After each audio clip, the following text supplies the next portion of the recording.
अच्छा, बात करते हैं रिसोर्स यूटिलाइजेशन की। ऑपरेटिंग सिस्टम हमारे पास रिसोर्सेज को यूटिलाइज किस तरह करता है।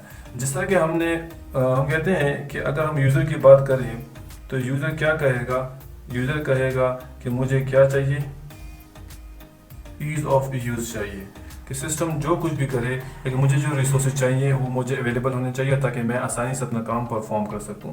तो यहाँ पे हमारे पास मेन फोकस रिसोर्स यूटिलाइजेशन पे नहीं होता।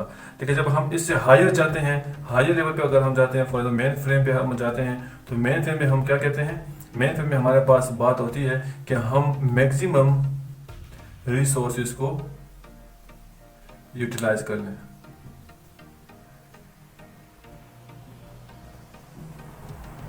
ठीक है ना, कि हम रिसोर्सेज को मैक्सिमम हद तक यूटिलाइज कर सकें। तो ये हमारे पास क्या होगा कि हम यहाँ पे ये देखेंगे कि जो रिसोर्सेज हमारे पास हैं, शेयर्ड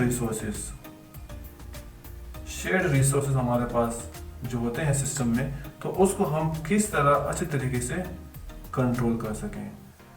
ठीक है ना, तो कंट्रोलिंग का मतलब ये है कि हम यहाँ पे कि जो ऑपरेटिंग सिस्टम है वो एश्योर करेगा कि जो भी रिसोर्सेज हमारे पास हैं वो एफिशिएंटली क्या करें, काम कर सके, और सारे के सारे जितने भी प्रोसेस हमारे पास आ रहे हैं वो अच्छे तरीके से उसको एलोकेट हो सके और वो सिस्टम उसको यूटिलाइज कर सके। ठीक है ना, क्योंकि अगर फॉर एग्जांपल हमारे पास एक प्रोसेस है P1, process P2, process P3, और यहाँ पे हमारे पास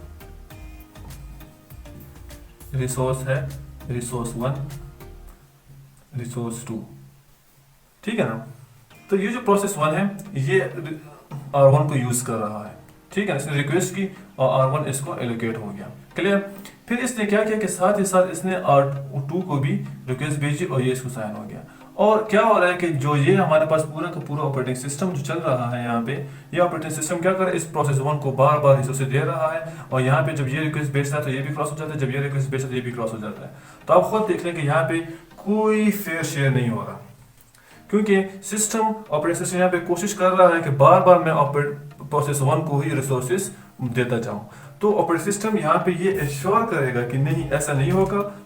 प्रोसेस 1, प्रोसेस 2, प्रोसेस 3 एक खास शेड्यूलिंग के जरिए और एक खास प्रोटोकॉल के जरिए क्या होगा, ये सारे के सारे रिसोर्सेज को अच्छी तरीके से यूटिलाइजेशन के लिए रेडी करेगा।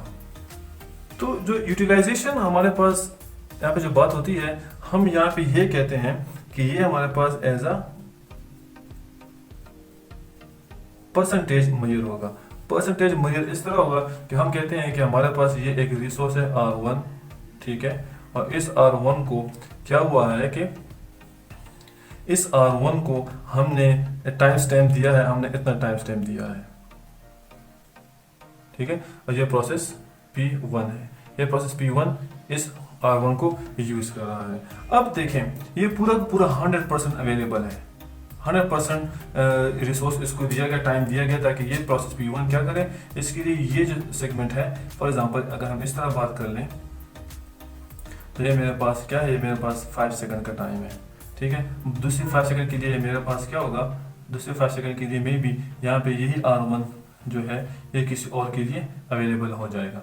तो अगर ये प्रोसेस P1 इस 5 सेकंड के टाइम में क्या कर ले अपना काम, वो तकरीबन 60% ऑफ द टाइम अपना काम कर ले, तो हम कहेंगे कि अच्छी तरीके से रिसोर्स क्या हो गया, यूटिलाइज हो गया। लेकिन हम कहेंगे कि 60% टाइम इसने यूटिलाइज कर लिया, और 40% जो टाइम बच रहा है हमारे पास, 40% टाइम जो बच रहा है, ये इसने ऑपरेटिंग सिस्टम या CPU के साथ भलाई की है कि इसने जल्दी जल्दी अपने इस रिसोर्स को यूटिलाइज करके इसको वापस दे दिया है CPU को, ताकि वो किसी दूसरे प्रोसेस को असाइन कर ले। लेकिन अगर दूसरी तरफ अगर हम ये देख लें कि ये P1 है, ये इस R1 को क्या कर रहा है, ये इस तरह जा रहा है और ये और टाइम भी मांग रहा है। तो अगर ये और टाइम मांग रहा है तो यहाँ पे रिसोर्स अच्छी तरीके से यूटिलाइज नहीं हुई। क्यों? क्योंकि इस P1 को हमने ये टाइम स्लॉट दिया था कि इस टाइम स्लॉट के अंदर क्या करे, इस रिसोर्स को यूटिलाइज करे। अगर यूटिलाइज नहीं करेगा तो ये फिर यहाँ से इससे रिवोक कर दिया जाएगा और इसे ले लिया जाएगा।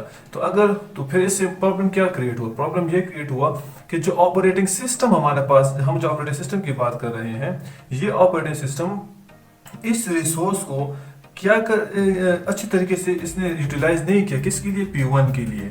दैट्स वाई यहाँ पे इससे क्या हो जाएगा, इनकम्प्लीट ऑपरेशन परफॉर्म हो जाएगा, तो इससे सिस्टम क्रैश भी हो सकता है और जो भी जो है ना उसके कोई नेक्स्ट स्टेप होगा तो वो फिर परफॉर्म होगा। तो ऑपरेटिंग सिस्टम ये एश्योर करेगा कि जो रिसोर्सेज हमारे पास अवेलेबल हैं इसको बेस्ट यूटिलाइज कर सके, ठीक है ना।